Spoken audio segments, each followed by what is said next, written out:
Baik, assalamualaikum warahmatullahi wabarakatuh. Perkenalkan, nama saya Muhammad Rizky Khairullah, NIM E20193135. Di sini saya akan membuat video tanggapan pada video yang dikirim oleh dosen pengampu ekonomi makro Islam, yaitu Dr. Abdul Wadud Hafiz, yang mana pada video tersebut membahas tentang konsep dasar ekonomi Islam.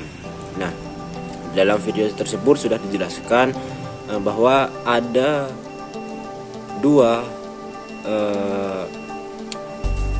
ilmu ekonomi yang sangat berkembang pada saat ini, yaitu ekonomi kapitalis dan ekonomi sosialis. Namun sebagai seorang muslim, kita harus juga tahu bagaimana konsep dasar ekonomi Islam. Nah, pertama, sebelum membahas itu, kita harus tahu dulu apa itu ilmu ekonomi. Yang di video itu tersebut sudah dijelaskan bahwa ilmu ekonomi adalah sebuah cabang ilmu yang membahas dan mempelajari tentang perilaku manusia dalam memenuhi kebutuhannya dan memuaskannya.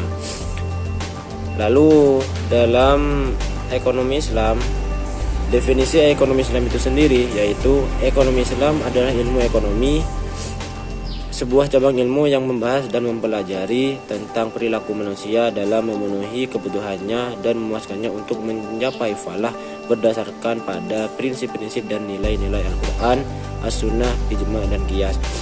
Jika dalam ekonomi hanya untuk memuaskan dan memenuhi kebutuhan, namun di ekonomi Islam kita juga mempelajari perilaku manusia, yang mana untuk memenuhi kebutuhannya, memenuhi dan memuaskannya cuma dalam berdasarkan pada nilai-nilai Al-Quran, Sunnah, Ijma, dan Qiyas.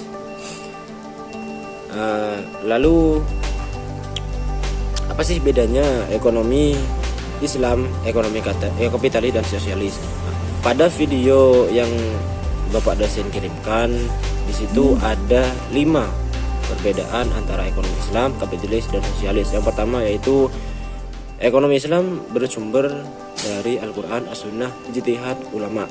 Sudah jelas bahwa ekonomi Islam itu pada dasarnya bersumber pada Al-Quran, As-Sunnah, ijtihad ulama.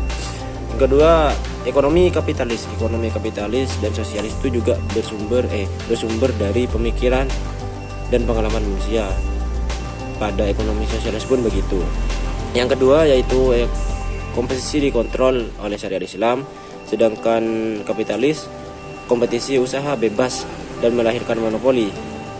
Karena memang dalam ekonomi kapitalis itu semua badan usaha itu diserahkan pada masyarakat, yang mana nantinya bisa terjadi monopoli, yang kaya semakin kaya dan yang miskin semakin miskin. Kemudian pada ekonomi sosialis itu terjadi mekanisme pasar dan tidak ada persaingan. Maksudnya tidak ada persaingan karena semua jalannya usaha itu dipegang oleh pemerintah. Yang ketiga yaitu pengakuan kepemilikan individu dan secara nasbi. Dalam Islam, ekonomi Islam itu memang diakui kepemilikan individu, namun dan secara umum secara nasbi, yaitu semua yang ada di dunia ini hanya milik Allah. Yang ekonomi kapitalis yaitu pengakuan kepemilikan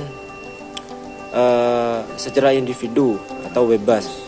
Yang sosialis yaitu tidak mengakui kepemilikan individu, semua alat produksi milik umum, karena memang dalam ekonomi sosialis ini semua kegiatan ekonomi diatur oleh pemerintah. Yang keempat, kesejahteraan bersifat jasmani, rohani, dan akal.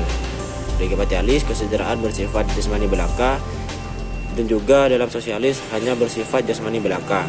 Kemudian yang kelima, mekanisme pasar bekerja menurut maslahah, yaitu masih mementingkan manfaat bersama. Kemudian dalam ekonomi kapitalis, mekanisme pasar dibiarkan berjalan sendiri.